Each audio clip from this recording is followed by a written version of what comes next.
Woman later. Assalamualaikum warahmatullahi wabarakatuh. Kembali lagi bersama saya di channel Berbagi Ilmu. Baik, pada kesempatan kali ini saya ada jadwal ngajar di kelas Notika 4C, yaitu Undang-Undang Pelayaran. Maka dari itu saya akan memberikan materi kepada taruna-taruni saya dengan cara PJJ. PJJ adalah pembelajaran jarak jauh. Jadi saya akan memberikan materi kepada kepada taruna-taruni saya lewat PJJ. Baik, untuk taruna-taruni saya, simak video yang saya berikan. Soalnya materi yang saya lanjutkan dengan minggu kemarin ada di dalam video ini. Jadi nanti saya akan jelaskan, yaitu bab 2 tentang perihal surai-surai pening. Jadi langsung aja masuk di materi. Itu agar sebuah kapal dapat disebut layak laut juga bebas berlayar sesuai dengan rencana tujuan di dalam ataupun ke luar negeri, maka dibutuhkan surat-surat kapal.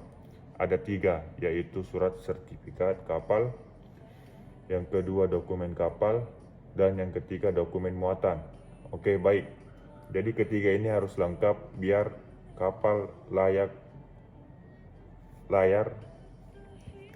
Jadi saya akan jelaskan satu persatu ya, taruna-taruni. Jadi yang pertama itu sertifikat kapal.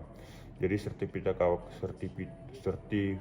kapal atau SIP sertifikat adalah surat-surat penting yang ada di atas kapal ya, untuk menunjukkan bahwa kapal telah memenuhi persyaratan perundang-undangan atau peraturan yang berlaku. Jadi untuk mendapatkan sertifikat kapal ini dibutuhkan pengujian-pengujian di mana minimal yang diperlukan harus dipenuhi. Adapun ketentuan dan persyaratan itu dapat dilihat dan diketahui dari ada 4. Yang pertama, Peraturan Pemerintah Nomor 51 Tahun 2002 tentang perkapalan. Terus yang kedua, Perjanjian Garis Internasional 1966. Yang ketiga, Perjanjian Pencemaran Laut Internasional 1973. Yang keempat, Perjanjian Keselamatan di Laut Internasional atau SOLAS 1974. Oke, taruna-taruni, mungkin bisa lebih jelasnya lagi saya akan lanjutkanlah.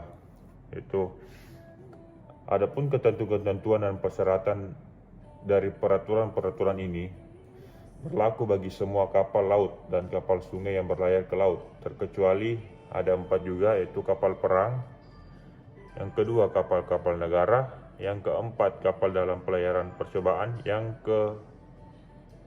keempat itu kapal layar kurang dari 500 meter kubik isi kotor ya. Jadi kegunaan diadakan peraturan-peraturan dan aturan-aturan adalah untuk dapat mengambil tindakan-tindakan dalam mempertinggi keselamatan kapal, penumpang dan muatannya sebagai berikut. Yang B, mempermudah segi kontrol dari pihak pemerintah apakah ketentuan-ketentuan dan persyaratan dalam peraturan-peraturan telah dilaksanakan sebaik-baiknya ya. Oke. Jadi SIR ini lagi menjelaskan di bab 2 ya, taruna-taruni. Yaitu lanjut lagi, dalam aturan-aturan dan peraturan ini memberikan berbagai ketentuan umum, antara lain ada 7. Yang pertama, alat-alat penolong.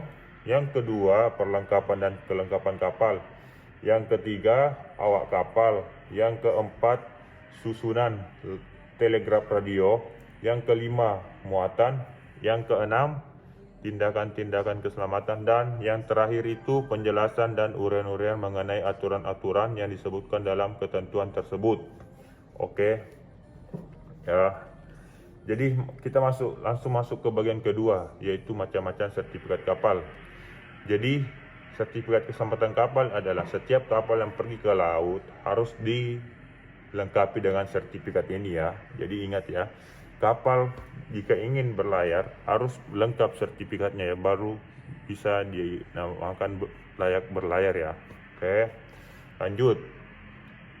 Persyaratan pengujian yang harus dipenuhi mencakup, yang pertama itu pengujian penataan jangkarnya, berarti jangkar harus ada pengujiannya, pengujian badan kapalnya. Jadi semua di bagian kapal itu harus diuji dulu, teman-teman.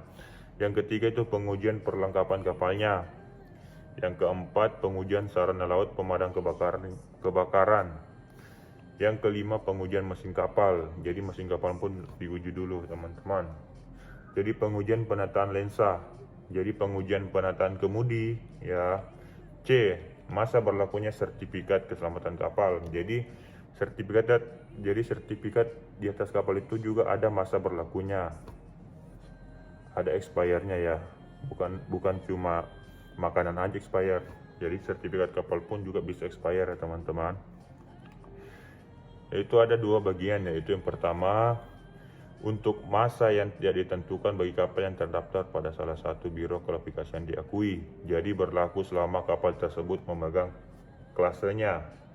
Yang kedua, bagi kapal-kapal yang lainnya masa berlakunya paling tinggi 1 tahun ya. Jadi masa berlakunya itu paling tinggi 1 tahun ya, teman-teman. Oke. Jadi sertifikat keselamatan kapal ini dapat tidak berlaku lagi apabila ada 4 bagian. Yang pertama, kapal berubah klasenya. Yang kedua, jangka waktu yang diberikan sudah habis. Yang ketiga, kapal mengalami perubahan-perubahan penting dari bangunan kapalnya. Yang keempat, kapal berganti nama. Jadi jika kapal berganti nama, teman-teman, jadi masa berlakunya diganti lagi.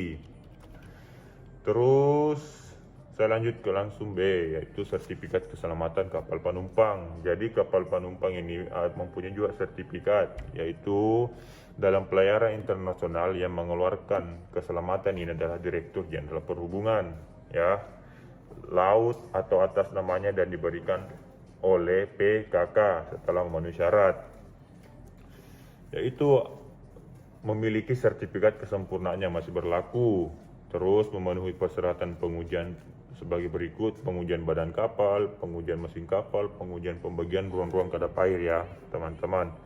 Terus ada juga pengujian banyaknya alat-alat penolong. Alat-alat penolong itu misalnya life jacket, life raft, itu teman-teman misalnya. Terus pengujian atas radio telegraf. Jadi di atas kapal itu mempunyai radio telegraf, teman-teman ya.